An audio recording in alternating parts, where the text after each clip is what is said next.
Vamos a tener una charla expositiva y luego vamos a tener un tiempo de preguntas si nos da el tiempo. ¿Está bien? ¿Se escucha ahí? ¿Ahí mejor? La idea de tenernos esta tarde es de ver cómo abarcar lo que en algunos doctrinarios hablan de la ciberdelincuencia o los ciberdelitos, ¿verdad? Algunos doctrinarios lo tratan como delitos pluriofensivos, otros por la mera, por la mera causación formal, ya lo están. Eso va a depender de cada uno de nuestros países, ¿verdad? Cómo lo abordamos. Con la vivencia de la fiscal adjunta, la doctora Aguirre, con la experiencia, nos va a decir cómo estamos en nuestro país, también con la colaboración de los prestigiosos invitados, al menos lo que vemos en la Policía Técnica Judicial, ¿verdad?, de España. Judicial. Y también lo que la OEA está trabajando. La idea es que todos abordemos este delito transnacionalmente de una manera de cooperar también, ¿no? Una manera de cooperar que a veces en los delitos tradicionales somos más lentos al reaccionar. Entonces vamos a darle lugar a la doctora Aguirre y las preguntas me avisan y yo las voy a canalizar. ¿Sí? Gracias. Doctora. Muchas gracias. Tienes 20 minutos. Muchas gracias. Muy buenas tardes a todos. Antes que nada quisiera agradecer a los organizadores de este evento por darme la posibilidad de estar aquí con ustedes y debatir sobre temas de mucha actualidad e importancia, también con los expertos internacionales que han venido, el señor Belisario Contreras, a quien tengo el gusto de conocerlo ya desde hace bastante tiempo atrás, incluso antes de la formación de la Unidad Especializada de Delitos Informáticos, y la señora Cecilia, que tuve el gusto de conocerla el día de hoy. Debatir entonces sobre temas de mucha actualidad e importancia, como lo son la ciberseguridad y lo que trae aparejado el uso malicioso de la tecnología, que se traduce en lo que hoy día se hace llamar como delitos informáticos, ciberdelitos, cibercrimen incluso, y ya en otra categoría también hablar de ciberterrorismo. Muy bien, por el tiempo que tengo para hacer uso de la palabra voy a hacer una introducción sobre algunos de los desafíos que tienen los estados en la lucha contra la ciberdelincuencia, como así también la postura que asumen algunos organismos internacionales ante esta problemática, ante estos desafíos. Muy bien, nos hacemos la pregunta, ¿cómo surge esta problemática en torno a la ciberdelincuencia? Bueno, evidentemente el desarrollo de la tecnología abrió las puertas no solamente a su utilización beneficiosa, sino también al desarrollo de muchas conductas antisociales y antijurídicas que pueden causar mucho daño a los diversos bienes que necesariamente deben ser protegidos por los estados. Y es precisamente este surgimiento de estas nuevas figuras delictivas que coloca a los estados ante determinados desafíos, tanto en lo que respecta a la parte legal, desafíos en cuanto al aspecto legal, como así también en cuanto al aspecto técnico. Así, por ejemplo, una problemática acuciante en cuanto al aspecto legal lo constituye la ausencia de tipificación legal de las nuevas conductas. Si bien es cierto, muchos países tratan de paliar esta ausencia de tipificación legal, lo hacen aplicando los tipos penales convencionales. Los tipos penales serían los artículos, hacen referencia, en vez de aplicar una estafa informática como no tienen dentro de su respectiva legislación, aplican directamente una estafa tratando de paliar la ausencia de las tipificaciones legales sobre estas nuevas conductas. Sin embargo, esto a la hora de aplicar la ley por parte de los funcionarios encargados de la aplicación de la ley, generalmente los fiscales, los jueces, puede resultar bastante problemático en razón a que puede acarrear una gran cantidad de opiniones dispares, diversidad de criterio, las reglas no son claras y crear inconvenientes incluso chocando con el principio de legalidad en que se basamenta la mayoría de los sistemas jurídicos que se fundan en un Estado de Derecho. Por eso es fundamental que las nuevas conductas estén tipificadas dentro de la legislación interna de cada país. Incluso otro de los inconvenientes que acarrea esta falta o ausencia de tipificación legal sería al momento de solicitar la cooperación internacional, tanto en lo que respecta en la obtención de pruebas del extranjero, como así también al momento mismo de solicitar la extradición. ¿Por qué? Porque es sabido que, de acuerdo al principio que sostenemos en derecho de la doble incriminación, tanto en el país requirente como en el país requerido, debe estar tipificado como delito la conducta que es vinculada a una persona, la conducta por el cual una persona está siendo sometida a proceso. Por lo tanto, para poder lograr una efectiva cooperación internacional, tanto en lo que respecta a la obtención de pruebas, cooperación en cuanto a las evidencias, la obtención de evidencias, de pruebas que luego van a ser incorporadas al juicio, es necesario que esté tipificado como delito la conducta dentro de la legislación interna de cada país, así también en cuanto a los pedidos de extradición. En este sentido, quiero mencionar de que en nuestro país, en el Paraguay, recién en el año 2011, para ponerles un ejemplo, tenemos tipificado como delito, por ejemplo, el acceso indebido a datos informáticos o el acceso indebido a sistemas informáticos. Anteriormente no era considerado como delito. ¿Qué pasaba entonces? Estábamos en una nebulosa. Lo que sería el acceso ilícito conforme a la Convención sobre Cibercriminalidad es equiparable a esa conducta. Esto es solo un ejemplo. Existen varias otras conductas también que no se encontraban tipificadas, pero en este aspecto, por lo menos a partir del año 2011, nosotros tenemos paliado esta situación con la sanción de la Ley 4.439. En cuanto al aspecto legal, sería el aspecto procesal. También otra problemática lo constituye la ausencia de reglas de procedimientos adecuadas, acordes con las nuevas necesidades tecnológicas. En este sentido también, si bien es cierto, en muchos países rige lo que se denomina el principio de la libertad probatoria, esto no es suficiente al momento de aplicar la ley. Es necesario que las respectivas legislaciones también estén integradas por reglas de procedimiento que prevén el levantamiento, la obtención y recolección de pruebas y evidencia digital y también electrónicas. ¿Por qué? Porque también las reglas deben ser claras en ese sentido. El funcionario encargado de aplicar la ley debe saber exactamente de qué forma se ha de poder levantar y conservar determinada evidencia. ¿Por qué? Porque es el juez finalmente el que va a decidir si una prueba es incorporada válidamente dentro de un proceso y si se ha cuidado debidamente la cadena de custodia. Y eso hace también a un debido proceso. Entonces, es necesario también que los estados prevean dentro de sus respectivas legislaciones internas toda esta materia procesal y prevea las nuevas normativas que hacen a la recolección de evidencia electrónica y digital. Incluso, quiero mencionar que hoy día ya no se habla solamente de allanamientos físicos en el lugar de los hechos, se habla, por ejemplo, de allanamientos remotos, ya no se habla solamente de una apertura de comunicación epistolar, sino que se habla de interferencia de datos, interceptación de datos, se habla de recolección en tiempo real de datos electrónicos. Por lo tanto, todas estas cuestiones deben estar previstas en las normas de procedimiento para que los funcionarios encargados de aplicar la ley lo puedan hacer sin ningún inconveniente. Uno de los problemas más acuciantes que tenemos en nuestro país, especialmente en la parte de investigación, es, yo creo que debe ser también así en la mayoría de los países, por lo menos en gran parte, el relacionamiento con el sector privado. Y eso quiero traer a colación en razón de que muchas de las informaciones, nos guste o no, están en poder del sector privado, especialmente en cuanto a las ISP, las empresas proveedoras de servicios de Internet.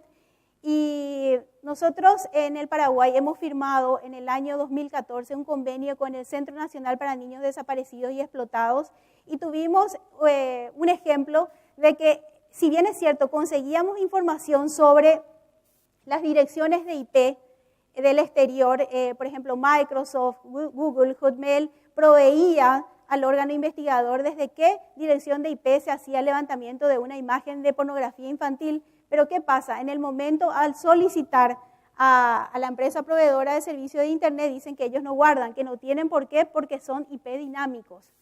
En este sentido, el año pasado se produjo un debate muy interesante en cuanto a un proyecto de ley que fue presentado en el Parlamento, que hubo dos posiciones bastante dispares. Por un lado, hablaban de la protección de datos personales, la protección en el sentido a la violación a la privacidad de las personas, decían que esta ley iba a violar la privacidad de las personas, y por otro lado, quienes defendían la seguridad. Entonces ahí surgen dos cuestiones, la privacidad de las personas versus seguridad. Particularmente pienso que esta cuestión debería saldarse tratando de equilibrar estas dos cuestiones, dictando leyes de protección de datos. Si no tenemos en nuestro país, debemos hacerlo. Los países que no tienen deben hacerlo, dictar leyes de protección de datos, incluso de los datos a ser conservados, que hoy día seguramente tienen bastante cantidad de datos las empresas proveedoras de servicios de Internet, y si no cuentan con una ley, entonces está al arbitrio de las empresas privadas. Es por ello que esta cuestión es muy importante regularlas y tener en consideración que la seguridad también es muy importante. Incluso en algunos países consideran que las direcciones de IP no son datos sensibles, sino que son asignaciones automáticas que se va realizando para poder ingresar a Internet, tener contacto a Internet. Otra de las cuestiones es el aspecto técnico. Es necesario la capacitación constante de los funcionarios encargados de la aplicación de la ley, tanto de la policía, de la fiscalía y de los magistrados judiciales. Ellos deben estar al tanto siempre de las nuevas terminologías utilizadas, como por ejemplo qué es un protocolo de Internet, qué es un sistema informático, qué son datos de tráfico, datos de contenido y muchas otras cuestiones más que deben estar al tanto las personas encargadas de aplicar la ley. También se recomienda, los organismos internacionales recomiendan que se formen unidades especializadas en los países para la investigación de estos hechos y, por supuesto, dotar de las herramientas forenses necesarias para el levantamiento de la evidencia electrónica y digital, lo cual conlleva siempre una inversión importante. Es un desafío para los estados. Otra de las cuestiones que puede resultar problemática para los estados son los aspectos referentes a la jurisdicción sobre los delitos cometidos en el ciberespacio. Hoy día se habla de cloud computing, Internet en la nube. Y surge aquí la pregunta, ¿cuál será la jurisdicción competente para juzgar en los delitos cometidos en el ciberespacio? ¿Cuál será la jurisdicción? ¿Quién tendrá jurisdicción? ¿Qué país tendrá jurisdicción sobre estos hechos? ¿Cómo se va a considerar cuál es el lugar de los hechos? ¿Cuál es la responsabilidad de las empresas proveedoras de servicios de Internet? ¿Cómo se afecta la privacidad de las personas? O sea que hay muchas cuestiones, muchos desafíos a debatir. Igualmente, pongamos un ejemplo, una imagen de pornografía infantil que es levantada desde un país determinado, la víctima se encuentra en otro país, el servidor se encuentra en otro, entonces, ¿cuál será considerado el lugar del hecho? ¿Qué país tendrá jurisdicción sobre ello? Igualmente puede haber varios autores esparcidos por diferentes lugares, como por ejemplo un ataque de denegación de servicio. Todas estas cuestiones son atinentes y son desafíos para los estados. Algunos consideran, algunos países, de acuerdo a su legislación, que debe ser considerada como el lugar donde se produjo el resultado, otros por el principio de territorialidad. Pero estas son cuestiones que deben ser tener en cuenta al momento de legislar también y de tener en consideración los tratados y los convenios internacionales firmados en esta materia.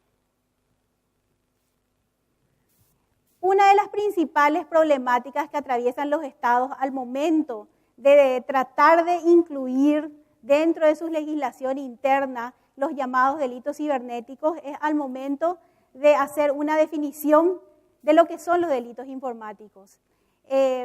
No es fácil hacer una definición sobre lo que son los delitos informáticos. También es la clasificación de dónde y cómo incluirlas. No existe una definición universalmente aceptada al respecto. Algunos consideran que se debe hacer de acuerdo a si la computadora es considerada como objeto del delito, como por ejemplo un ataque de denegación de servicio, o si la computadora es considerada como medio para cometer el delito, como lo sería, por ejemplo, un caso de pornografía infantil o el phishing. ¿Cómo tratan internacionalmente algunas organizaciones esta situación? Las Naciones Unidas ha realizado algunas reuniones y emite recomendaciones al respecto, incluso hace una clasificación de lo que serían considerados dentro de la categoría de delitos informáticos. El Commonwealth también ha dictado, al igual que la Comunidad Económica de los Estados de África Occidental, una legislación modelo para la región. Pero acá lo que ocurre es de que es solamente para la región. A diferencia de lo que ocurre con la Convención sobre Cibercriminalidad, el Consejo de Europa es una organización que está mucho más avanzada, a diferencia de otros en esta cuestión, en estos temas de la ciberdelincuencia, y en esto, lo interesante de esta convención, llamada también como Convención de Budapest, ya que fue firmada en el año 2001 en la ciudad de Budapest, lo interesante es que está abierta también para otros países, no solamente para los países de la región del Consejo de Europa, sino también abiertas en la adhesión para otros países del mundo, ¿verdad? Incluso quiero mencionar que nuestro país, el Paraguay, el año pasado fue invitado formalmente a adherirse a la Convención sobre Cibercriminalidad. Lo propio se hizo también con Argentina, se hizo con Chile, y algunos países, si bien es cierto, no se adhirieron, adecuaron su legislación a los modelos de conductas penales establecidas en esa convención. Lo mismo ha hecho Paraguay. Esta convención lo que hace es recomendar a los estados la forma en que deben incluir dentro de sus respectivas legislaciones las conductas acerca de la ciberdelincuencia. Habla de acceso ilícito, habla de interceptación ilícita, de estafas informáticas, de fraude informático y muchas otras cuestiones más. Entre los objetivos también está el de armonizar los elementos sustantivos de la legislación penal, ofrecer las facultades necesarias sobre las normas de procedimiento. En este sentido se habla y recomienda que los países adopten dentro de sus legislaciones internas las medidas necesarias para que se pueda proceder a la recogida en tiempo real de datos informáticos, a la conservación de datos informáticos y otras cuestiones más. Esta convención también hace referencia a la jurisdicción, hace referencia a la extradición y muchas cuestiones legales que es muy importante que sean tenidos en cuenta. Es muy importante incluso en ese sentido de que nuestro país, el Paraguay, en breve pueda adherirse a esta convención. La clasificación que hace esta convención son los delitos contra la confidencialidad, integridad y disponibilidad de datos y sistemas de cómputo, dentro de los cuales hace una subclasificación como el acceso ilícito, la interferencia de datos, también los ataques a la integridad del sistema y el abuso de dispositivos electrónicos. Los delitos relacionados contra los sistemas de cómputos hace referencia a la falsedad informática, como así también a la estafa informática. Los delitos relacionados contra el contenido, con los contenidos como la pornografía infantil, y los delitos relacionados contra la propiedad intelectual y otros derechos afines. Esta es una clasificación muy importante que siguen las legislaciones de varios países y que lo están adecuando, y que sería muy interesante su armonización de tal manera a poder lograr una efectiva cooperación internacional entre los países, teniendo en cuenta las características especiales que revisten los delitos informáticos, que es el de la globalización y también el de la volatilidad, puesto que sabemos que en los delitos informáticos una tecla se aprieta y puede desaparecer la evidencia.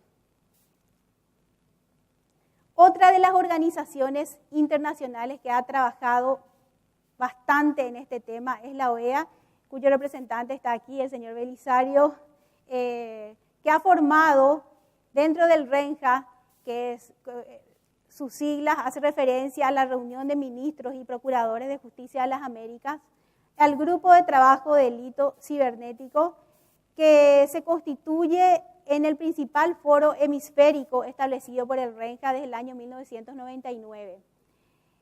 Lo que hace este grupo de trabajo es que aglutina a expertos internacionales de varios países, entre ellos también, por supuesto, todos los países de la región. Se encuentran oficiales de policía, agentes fiscales, jueces, forman parte y se reúnen periódicamente. Lo que hacen es evaluar toda la problemática del ciberdelito, haciendo sus deliberaciones y emitiendo posteriormente recomendaciones.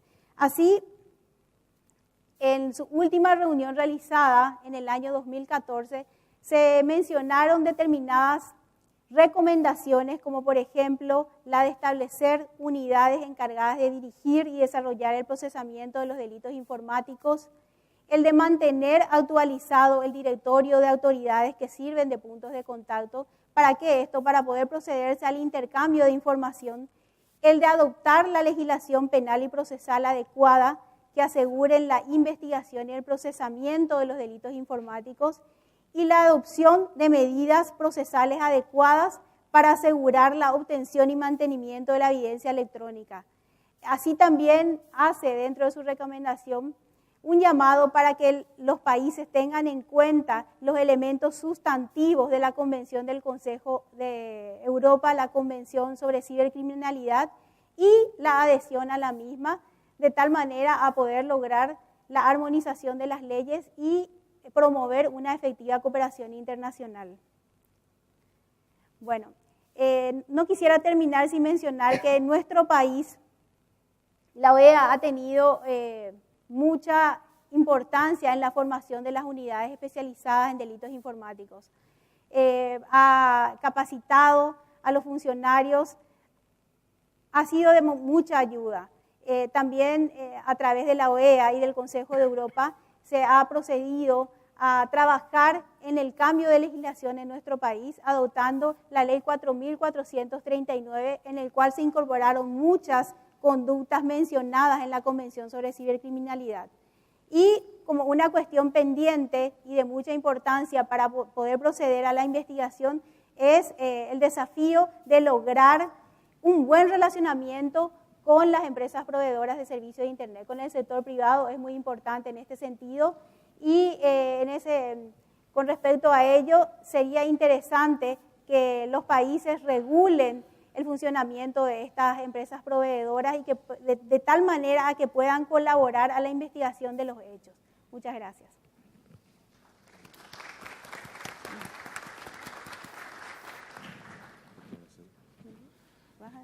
Un placer estar acá en Paraguay una vez más. Desde la primera vez que estuvimos hacia el 2012, ¿será? Fue la 2012, de verdad que nos hemos llevado una muy grata impresión de todo el talante que tiene el pueblo paraguayo, y eso ha hecho que desde este año, incluso nuestra primera actividad del CICTE fue en la Fiscalía. Después hemos tenido muchas otras iniciativas. Justo ahora estamos trabajando con Senatix y otras instituciones, por supuesto, toda la parte de la Estrategia Nacional de Ciberseguridad. Entonces es un honor estar acá compartiendo con ustedes. Es un honor estar con las expertas. A mí me queda muy fácil ser el último porque tengo que decir sí a todo. Ya ellas han hablado de los temas técnicos, que son lo más importante. Yo tenía 55 slides que estoy seguro no los quieren ver. Pero nada, cuando iban hablando iba tomando un par de notas, y simplemente quería socializar y compartir un par de ideas, y si les parece después podemos más bien tener una charla entre todos con los expertos y todo lo demás. Y quería empezar a ese tema de cibercrimen o delitos cibernéticos o de ciberseguridad, ver un enfoque comprensivo a la seguridad cibernética. ¿Por qué decimos un enfoque comprensivo a la seguridad cibernética? Porque un incidente cibernético o un delito cibernético, como quieran llamarle, no es diferente a un incidente de la vida real. En realidad pasa en la vida real, simplemente pasa a través o en un medio digital. Entonces es muy importante tener en cuenta que hace parte de nuestras vidas, y esto no es tema de Matrix ni nada de esto, que muchas veces esto es lo que nos impide entender la problemática. Muchas veces el tema de ciber, en general, los temas del ciberespacio, se piensan que son para geeks o que son para ingenieros, pero en realidad no. los temas del ciberespacio, temas digitales también, son cada día más para maestros, para doctores, para ingenieros, para todas las profesiones.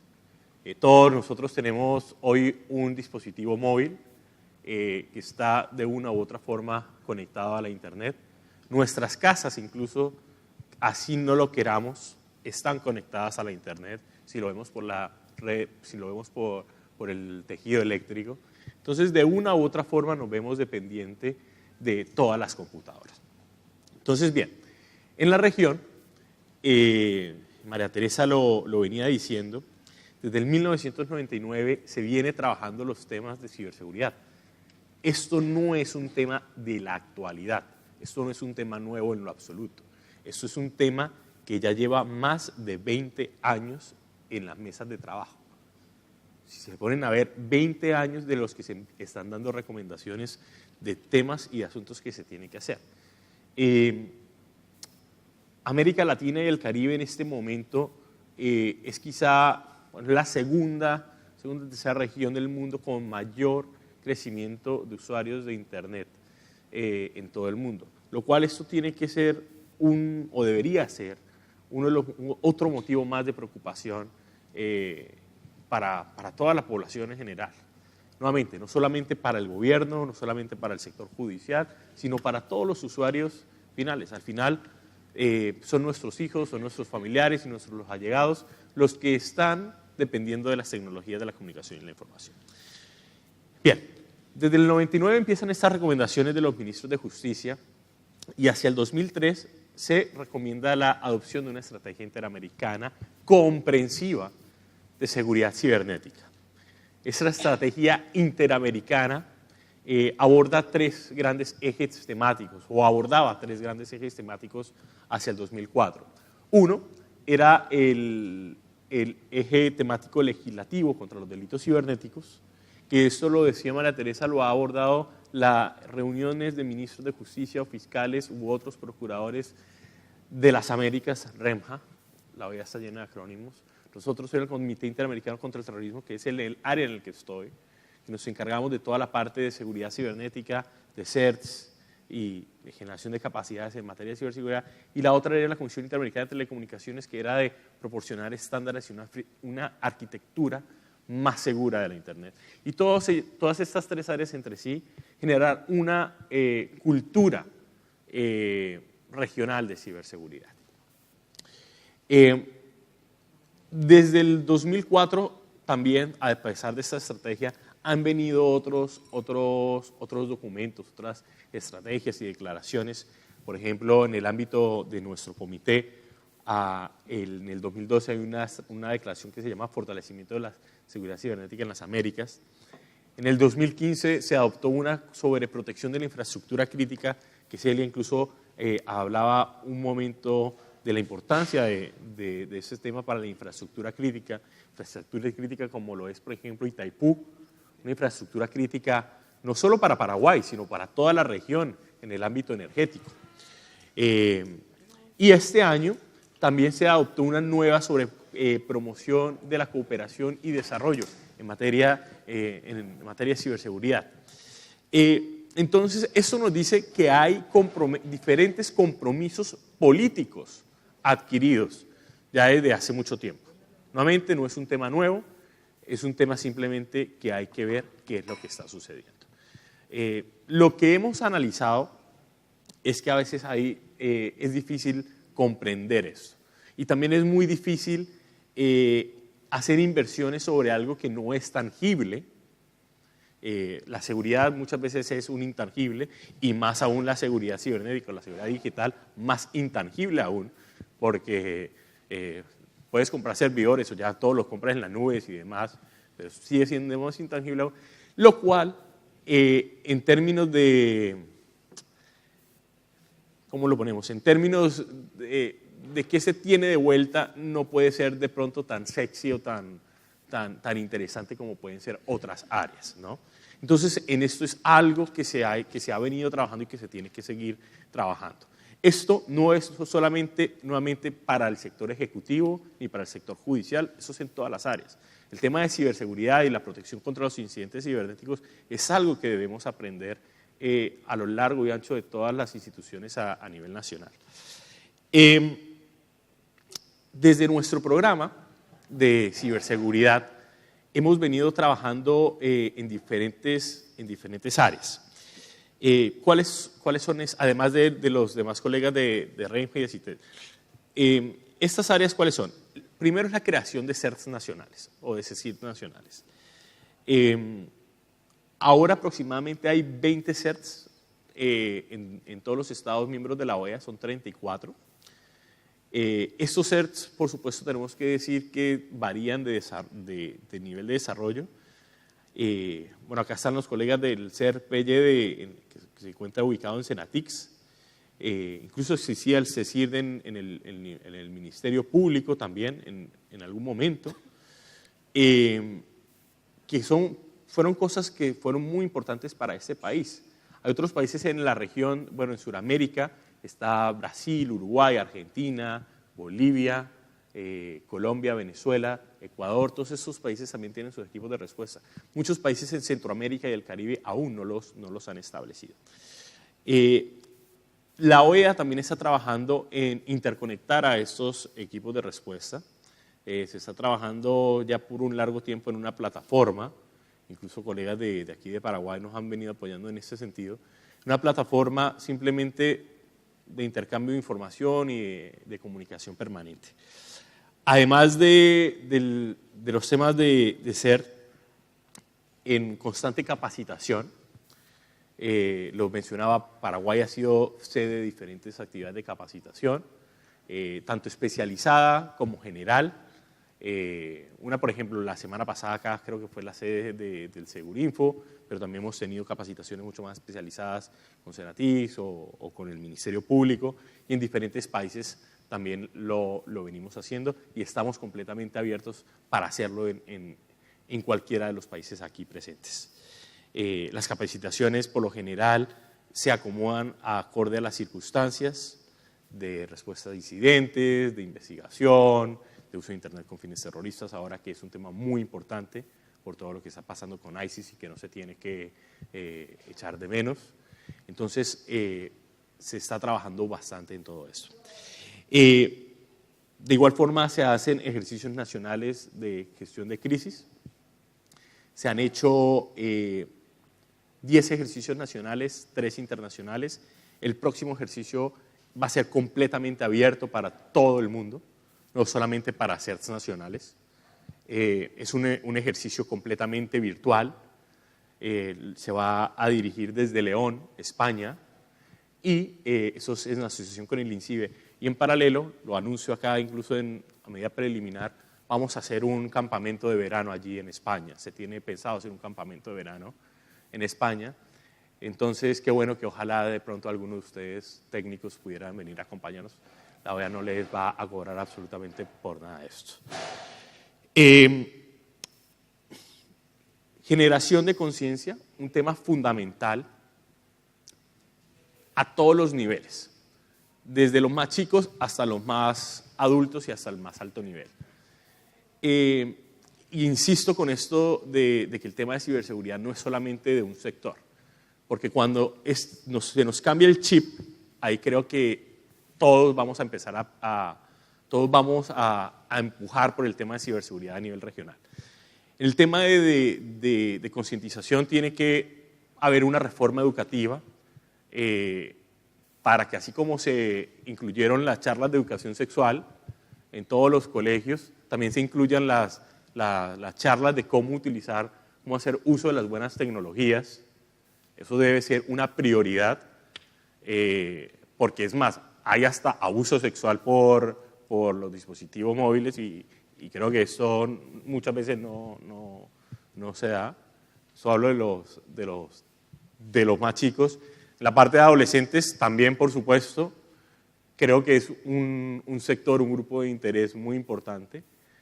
En la parte más mediana edad, profesionales, se necesitan profesionales. Primero, que les guste la tecnología y segundo, que les interese los temas de ciberseguridad. Y que les guste la tecnología no quiere decir que tengan que ser ingenieros todos. Yo no soy ingeniero y estoy, no sé si por fortuna o no, metido en este tema. Pero se necesitan personas en todos los campos que sepan entender la tecnología y que sepan entender la ciberseguridad. Eso sí lo digo, desafortunadamente la labor del ser humano, la mano de obra cada día va a ser menor y todo va a ser más controlado por las máquinas y por la tecnología, y tenemos que adaptarnos. El hombre tiene que ser lo suficientemente creativo, y esta es una de las áreas de la que quizá de pronto podemos aprovechar. Y concientización ya en los adultos más mayores y sobre todo también en los tomadores de decisiones. En los tomadores de decisiones, ¿por qué? Porque al final los tomadores de decisiones son quienes firman los cheques, son quienes dan las instrucciones, son quienes empiezan y dicen vamos adelante con cierta política o no. Entonces, si estas personas o si todos estos grupos de interés de cierto nivel tienen estos conocimientos y esta concientización, el tema de ciberseguridad va a ser muy, muy fácil que siga adelante. Desafortunadamente yo quisiera venir y decirles que mañana el sistema, la situación de Paraguay y de todos los países de la región va a cambiar, pero eso no es así. Eso se va a requerir un cambio generacional, y para eso se requiere empezar a trabajar desde ya en diferentes aspectos. ¿Qué se está haciendo también? Y es una de las iniciativas que está liderando nuestro programa en diferentes países de la región, es el desarrollo de políticas o estrategias nacionales de ciberseguridad. Paraguay es uno de los países con los que hemos venido trabajando. Actualmente Colombia, Panamá, Trinidad y Tobago y Jamaica son los países que cuentan con políticas nacionales de ciberseguridad. Justo ayer Colombia adoptó una nueva política o renovó su política nacional de seguridad digital, lo llaman ahora, en base incluso a unas recomendaciones que organizaciones civiles les han dado y que también nos hicieron llegar y que, por supuesto, las compartimos con ustedes. Además de estos países, estamos trabajando con Paraguay, lo he dicho, con República Dominicana, Surinam, Dominica, Costa Rica. Hicimos algún trabajo con Perú, estamos acompañando los esfuerzos de Chile y de cierta forma también estamos acompañando los esfuerzos de México. Entonces son un grupo importante de países también que están cambiando o están haciendo esfuerzos para hacer cambios estructurales en sus instituciones. Es un esfuerzo muy loable, no es un esfuerzo de una sola institución. Acá yo mencioné, por ejemplo, a Senatix porque son la institución con la que más tenemos contacto en cuanto a los temas logísticos, pero sí conocemos y estamos muy al tanto de todo el involucramiento interinstitucional que hay detrás de todo esto. Estamos completamente al tanto del involucramiento de la Fiscalía, incluso de Cancillería, de organizaciones civiles y demás, y esto nos parece algo sumamente importante. Y así como esto se está haciendo en Paraguay, invitamos a los otros países a que se haga también de la misma forma. En este momento, en ese país, y pido excusas por citar este país, pero pues es en el que nos encontramos, se ha venido trabajando aproximadamente desde hace un año, 14 meses, unos 14, 15 meses en el desarrollo de esta política. Ha sido un proceso bastante ágil a comparación de otros países. Se empezó con se comienza con una etapa de recolección de evidencia y de información. Después se tratan de hacer mesas de trabajo con diferentes actores y grupos de interés.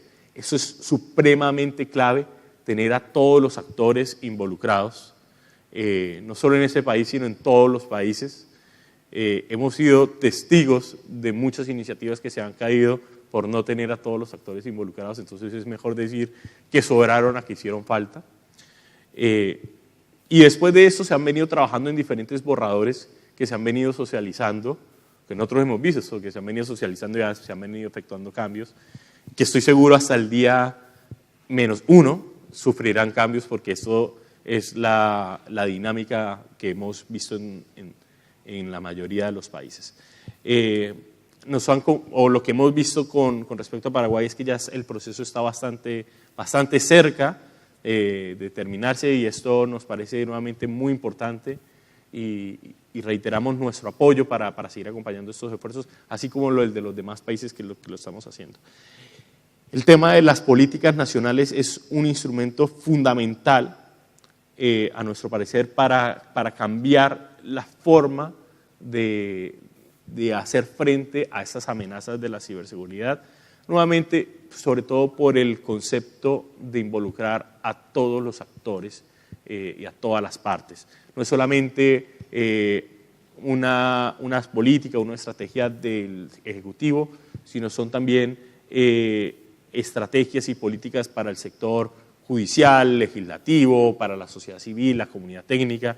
Entonces, esto es un aspecto que los invitamos también a tener muy en cuenta, a investigar y bueno, a acompañar los esfuerzos.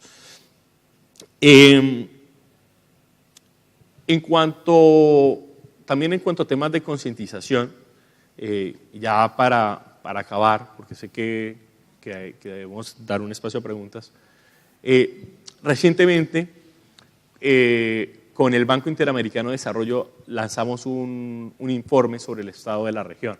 Es un informe bastante comprensivo, llevó bastante tiempo desarrollarlo. No queremos decir que es la última maravilla y que está 100% accurate, pero tratamos de hacerlo lo más cercano o lo más aproximado. El que le diga que todo es correcto en un informe no le estará diciendo nunca la verdad, pero hicimos un esfuerzo de tratar de validar la información lo mejor que pudimos. Les invitamos a leerlo y a ver todos los indicadores. Está completamente disponible en el sitio web, se llama observatoriociberseguridad.com. Esto se hizo basado en una metodología con la Universidad de Oxford, que es el Cybersecurity Maturity Model. Es la primera vez que esto se hace a nivel regional y este modelo incluso se va a exportar también a otras regiones como Europa, África y Asia. Les invitamos también a ver, si quieren encontrar un poco más de cifras y datos, reportes anteriores del 2015, 2014 y el 2013 que hemos elaborado con Trend Micro y con Symantec. No es que simplemente ellos nos hayan puesto la información y ya está, no, es información que viene muchas veces de las instituciones y de las fuerzas de seguridad de sus países y que recogemos a través de diferentes encuestas. Entonces son datos que pueden ser bastante valiosos. El día de ayer, también, antier, lanzamos una guía de buenas prácticas para equipos de respuesta a seguridad, de seguridad cibernética. Los invitamos a aquellos que tengan algún interés a verla, que aunque Paraguay tenga el ser nacional, el ser PY en Senatix, no quiere decir que no puedan existir sedes sectoriales. Ojalá, qué bueno que se organizara el sector financiero en Paraguay, tuviese un ser bancario o en otros países, o un ser para las infraestructuras críticas, como por ejemplo lo tienen en Estados Unidos, o no sé, simplemente lo menciono porque es importante que también nuestras instituciones estemos preparadas hasta este sentido. Sin más, no los quise aburrir con mis slides, pero estamos completamente dispuestos a compartir y a responder cualquier inquietud. Muchas gracias.